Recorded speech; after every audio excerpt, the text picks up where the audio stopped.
Sir ప్రభు గారు నమస్తే sir. నమస్తే అండి విష్ణు గారు. Sir welcome to social post. Thank you for calling. So Prabhu గారు, గోల్డ్ అండ్ సిల్వర్ పరిస్థితి ఏంటి అసలు?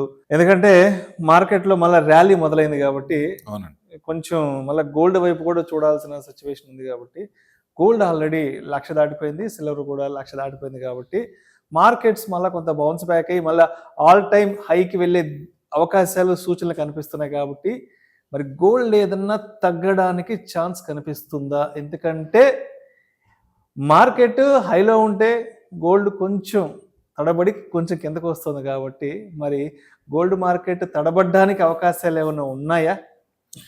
ఇప్పుడు జనరల్గా మార్కెట్ బాగా ఫ్లరిష్ అవుతుందంటే ఇన్వెస్ట్మెంట్స్ అన్ని ఈక్విటీ మార్కెట్ వస్తాయి.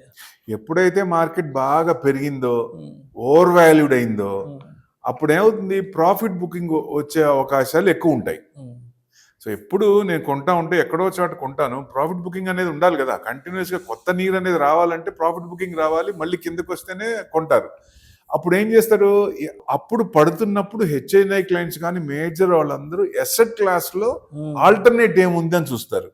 చూసినప్పుడు ఎక్కడ గోల్డ్లో ఇప్పుడు ఏదైతే ఇన్వెస్ట్మెంట్ చేసి ఇక్కడ లాస్ ఉందో, గోల్డ్ పెరుగుతుంది ఇది తగ్గుతుంది అన్నప్పుడు, గోల్డ్ పెరుగుతున్నప్పుడు దాన్ని హెడ్జ్ చేస్తారు, గోల్డ్ లో పెడతారు. అప్పుడు ఇక్కడ లాస్ అంతా అక్కడ కవర్ అవుతుంది కాబట్టి బ్యాలెన్స్ అవుతుంది వాళ్ళకి. సో ఆ పొజిషన్ చేస్తారు. ఎప్పుడైతే మన మార్కెట్ ఇప్పటి నుంచి మళ్ళీ పెరుగుతుంది, ఆల్ టైమ్ హై దాటుతుంది అనుకుంటున్నాం కాబట్టి డిసెంబర్ లోపల ఎప్పుడైనా రావచ్చు. సో ఈ మార్కెట్ పెరుగుతున్నప్పుడు అది తగ్గే అవకాశాలే ఎక్కువ ఉంటాయి, తగ్గి తీరుతుంది కూడా. ఎందుకంటే మళ్ళీ ఇది పెరుగుతున్నప్పుడు ఇన్వెస్ట్మెంట్స్ అన్ని మళ్ళీ ఇటు వచ్చేస్తాయి కదా, యూటర్న్ తీసుకుంటాయి, ఈక్విటీకి వచ్చేస్తాయి. సో దానివల్ల ఈ ఫ్లోటింగ్ మళ్ళీ ఈక్విటీకి పెరుగుతాయి. సో ఇప్పటి నుంచి జూన్ నుంచి మళ్ళీ ఇటు రావచ్చు అనేది ఎక్స్పెక్టేషన్. ఇప్పుడు దాదాపుగా 1,00,000 చేంజ్ నుంచి దాదాపుగా 92,000 దాకా వెళ్ళింది డౌన్. పడుతుంది అనుకుంటే 90 దాకా వస్తుంది అనుకుంటే 92,000 చిల్లరకు వచ్చింది. ఇప్పుడు మళ్ళీ 98,000 చేంజ్ ఉంది, 98,800 అంటే దగ్గరికి మళ్ళీ 1,00,000 దగ్గరికి వచ్చేసింది.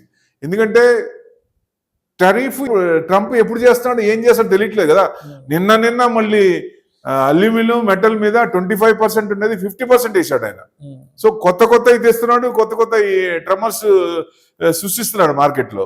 సో దానివల్ల ఎఫెక్ట్ కాబట్టి మార్కెట్ వాలటాలిటీ ఉంది. దాని ప్రకారంగా ఇది కొంచెం అవకాశాలు ఉన్నాయి. ఇక్కడి నుంచి పెరుగుతున్నప్పుడు గోల్డ్ కొంచెం తగ్గే అవకాశాలు ఉంటాయి. ఇప్పుడు జనరల్ గా ఎవరైనా ఇప్పుడు గోల్డ్ 98,000 ఉంది, ఇప్పుడు మేము కొనుక్కోవాలా అంటే మార్కెట్ పెరుగుతుంది అనుకుంటాం కాబట్టి తగ్గుతుంది అనుకుంటున్నాం, ఇది తగ్గే అవకాశాలు ఎక్కువ ఉంటాయి. అంటే మన అవసరాన్ని బట్టి చేస్తాం. ఇప్పుడు మనకి ఏదైనా అర్జెంట్ ఉంది, కొనాలి, తప్పదు, పిల్ల పెళ్ళుంది, ఫంక్షన్లు ఉన్నాయి, కంపల్సరీ కొనాల్సిందే. మీరు 1,00,000 ఉన్నా, 1,10,000 ఉన్నా, 1,50,000 ఉన్నా కొనాల్సిందే కదా. సో అది దాన్ని కాదని లేవు. మనకి నెక్స్ట్ 5 years లో లేకపోతే పిల్లోడు పెళ్ళో పాప పెళ్ళో ఉంది, నెక్స్ట్ 5 years 10 years లో ఉన్నప్పుడు అప్పుడు ఏం చేయాలనేదే క్వశ్చన్. ఎక్కడ పెట్టాలి? గోల్డ్లో మామూలుగా గోల్డ్ కొనుక్కొని పెట్టుకోవాలా, లేకపోతే ఆర్నమెంట్స్ కొనుక్కోవాలా? అంటే గోల్డ్ లోన్స్ ఈ మధ్య మారినాయి, గవర్నమెంట్ రూల్స్ అన్ని మారినాయి, కొంచెం స్ట్రింజెంట్ చేశారు. గోల్డ్ కాయిన్స్ మీద, గోల్డ్ ఆర్నమెంట్స్ మీద, ఆర్నమెంట్స్ 1 kg పర్ ఇండివిజువల్ పెట్టచ్చు, కాయిన్స్ 50 coins, అంతకు మించి పెడతానికి లేదు. సో బిస్కెట్స్ ఉంటే గోల్డ్ లోన్ రాదు. అంటే ఇది డెడ్ ఇన్వెస్ట్మెంట్. దీని మీద ఏమి ఇంట్రెస్ట్ వర్కౌట్ అవ్వదు. ఎవరైనా చేయాల్సింది నెక్స్ట్ లాంగ్ ఫ్యూచర్ 5 years అన్న ఉన్నప్పుడు గోల్డ్ ఈటీఎఫ్ పెట్టుకోవచ్చు.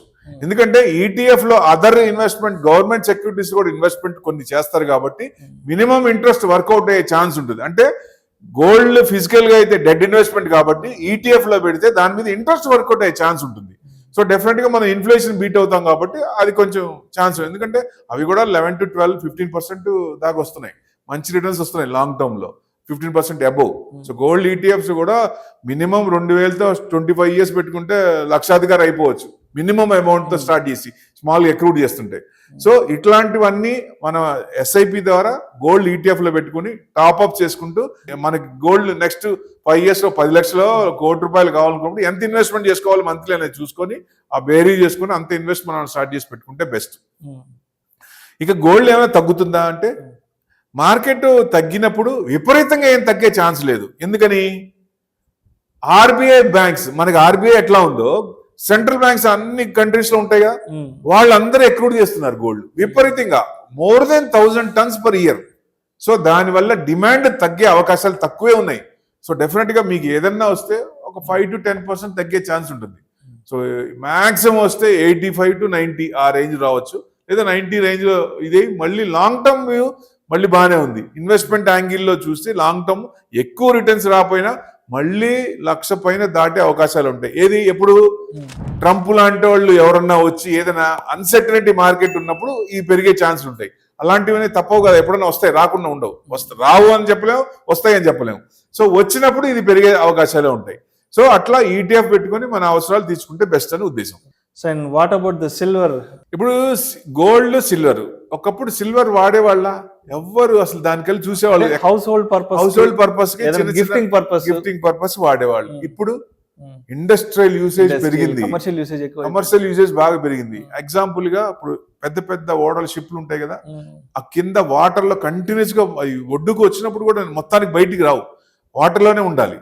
ఆ వాటర్ లో ఉన్నప్పుడు కింద రస్ట్ పడుతుంది. ఆ రస్ట్ పట్టకుండా ఉండటానికి సిల్వర్ కోటింగ్ వేస్తున్నారు. ఇదివరకు లేదు, అది టెలికామ్ లో వాడుతున్నారు, కంప్యూటర్స్ లో వాడుతున్నారు, అన్నిట్లో సోలార్ ప్యానల్స్ వాడుతున్నారు. సిల్వర్ అన్నిట్లో యూసేజ్ పెరుగుతోంది. ఇప్పుడున్న కంపెనీస్ యూసేజ్ డిమాండ్ ప్రకారం ఎంత పర్సెంటేజ్ వస్తుందో, నెక్స్ట్ మళ్ళీ కొత్త కొత్త కంపెనీస్ వచ్చినప్పుడు ఎంత డిమాండ్ వస్తుందో చూస్తే గోల్డ్ కంటే సిల్వర్ డిమాండే ఎక్కువ వస్తుంది, ఎక్కువ పెరిగే ఛాన్స్ ఉంటుంది. ఇప్పుడు సిల్వర్ కూడా దాదాపు 1,00,000 పాయింట్ ఉంది, దాదాపుగా 1,01,400 ఉంది. సో డెఫినెట్ గా ఒక 5 years టార్గెట్ పెట్టుకొని ఇన్వెస్ట్మెంట్ పర్పస్ లో గోల్డ్ లో కంటే సిల్వర్ లో పెడితే మనం ₹1,00,000 పెడితే మళ్ళీ ₹1,00,000 పైన వచ్చే ఛాన్స్ ఉంటుంది. 2 lakhs వరకు టార్గెట్ ఉంది దానికి. అంటే డిమాండ్ ఉంది కాబట్టి ఈ డిమాండ్ పర్సంటేజ్ రేషియో ఇప్పుడు కన్సంప్షన్ ఎట్లా ఉందో దాని రేషియో ప్రకారం ఇంకా కొత్త కంపెనీలు యాడ్ అయినప్పుడు రేషియో పెరుగుతుంది కదా, ఆ రేషియో చూసుకుంటే 2 lakhs అబోవ్ వచ్చే ఛాన్స్లు ఎక్కువ కనపడుతున్నాయి ఇన్వెస్ట్మెంట్ పర్పస్ గా. అంటే డొమెస్టిక్ యూసేజ్ తక్కువ ఉంది కానీ ఇండస్ట్రియల్ యూసేజ్ వల్ల దానికి డిమాండ్ పెరుగుతోంది. మనం యూసేజ్ అంటే సిల్వర్ ఏం కొనుక్కొని పెట్టుకోలేము, గోల్డ్ అంటే బిస్కెట్స్ అన్నా ఏదైనా పెట్టుకొని ఇంట్లో పెట్టుకుంటాం, అవి పెట్టుకోలేం కదా, సిల్వర్ పెట్టుకోలేం కదా. సో కానీ ఈ రకంగా పెరుగుతుంది కాబట్టి దానికి ఇన్వెస్టర్ అనే వాళ్ళు ఇన్వెస్ట్మెంట్ యాంగిల్లో చూస్తే సిల్వరే మంచిది గోల్డ్ కంటే. సో గోల్డ్ మన అవసరానికి ఎంత కావాలో అంత అమౌంట్ మన టైంని బట్టి ఇన్వెస్ట్మెంట్ చేసుకోవాలి. సో బ్యాలెన్స్ ఇన్వెస్ట్మెంట్ కొంత డైవర్సిఫైడ్ ఉండాలి కాబట్టి సిల్వర్ లో పర్సంటేజ్ కొంచెం పెంచుకుంటే బెస్ట్. ఎందుకంటే మీకు లాస్ట్ 2 months నుంచి గోల్డ్ లో మ్యూచువల్ ఫండ్స్ లో ఉన్న గోల్డ్ లో ఇన్వెస్ట్మెంట్ 10% కదా, ఆ 10% కూడా గోల్డ్ నుంచి షిఫ్ట్ అవుతున్నారు సిల్వర్ కి. నెక్స్ట్ 5 years కి బాగా వస్తుందని అదే ఇండికేషన్. ఎందుకంటే వాళ్ళు కూడా రీసెర్చ్ చేస్తారు కదా, అన్ని ఏఎంసీలు కూడా చేసి రీసెర్చ్ చేస్తారు కదా, ఆ షిఫ్టింగ్ పర్పస్ జరుగుతోంది. సో డెఫినెట్ గా ఇన్వెస్టర్ అనేది మనం ఎవరు ఏం చెప్పక్కర్లేదండి, ఇదేం పెద్ద రాకెట్ సైన్స్ కాదు. ఫ్రెషర్స్ అయితే మ్యూచువల్ ఫండ్స్ లో బ్యాలెన్స్డ్ అడ్వాంటేజ్ ఫండ్ లో ఇన్వెస్ట్మెంట్ చేస్తూ ఆ ఏఎంసీలు ఏం చేస్తున్నాయి, ఎక్కడ పెడుతున్నాయి, ఏ రేషియోలో పెడుతున్నాయి, మిడ్ క్యాప్ స్మాల్ క్యాప్ లో ఎంత పెడుతున్నాయి, ఇవన్నీ చూస్తే తర్వాత ఇండివిజువల్ గా ఇంకొకరికి చెప్పే అవకాశమే ఉంటుంది ఎక్కువ. సో మనం స్టడీ చేసి మన ఇన్వెస్ట్మెంట్ హార్డ్ ఎర్న్ మనీ కాబట్టి ఎక్కడ పెట్టాలి, డైవర్సిఫైడ్ చేసుకుంటూ ఏ సెక్టార్ పెరుగుతుంది, ఏ గోల్డ్ పెరుగుతుందా, సిల్వర్ పెరుగుతుందా, మార్కెట్ కండిషన్స్ ఏంటి, ఇవన్నీ చూసుకుంటే దాని ప్రకారం ఇన్వెస్ట్మెంట్ చేసుకుంటే ఒక దాంట్లో తగ్గినా ఇంకో దాంట్లో బ్యాలెన్స్ చేస్తుంది కాబట్టి మనం ఇన్ఫ్లేషన్ బీట్ అవుతూ ప్రాఫిట్ లో ఉంటాం. Right. Thank you sir, thank you so much Prabhu గారు. ప్రస్తుతానికి ఈక్విటీ మార్కెట్స్లో ర్యాలీ స్టార్ట్ అవుతుంది కాబట్టి మరి బంగారం ధరలు తగ్గే సూచనలు ఏమైనా కనిపిస్తున్నాయా లేదా, అండ్ ఇంకా బంగారం ధరలు ఇంకా ఎంతవరకు పెరిగే అవకాశం ఉంది లేదా ఎంతవరకు తగ్గే అవకాశం ఉంది, అండ్ అదేవిధంగా ఇన్వెస్ట్ చేసుకోవడానికి అంటే ఇన్వెస్ట్మెంట్ పర్పస్గా గోల్డ్ బెటరా లేదంటే సిల్వర్ బెటరా దాని గురించి చాలా చక్కగా మీ అనాలిసిస్ మన ఆడియన్స్కి తెలియజేస్తే thank you so much sir. Thank you అండి.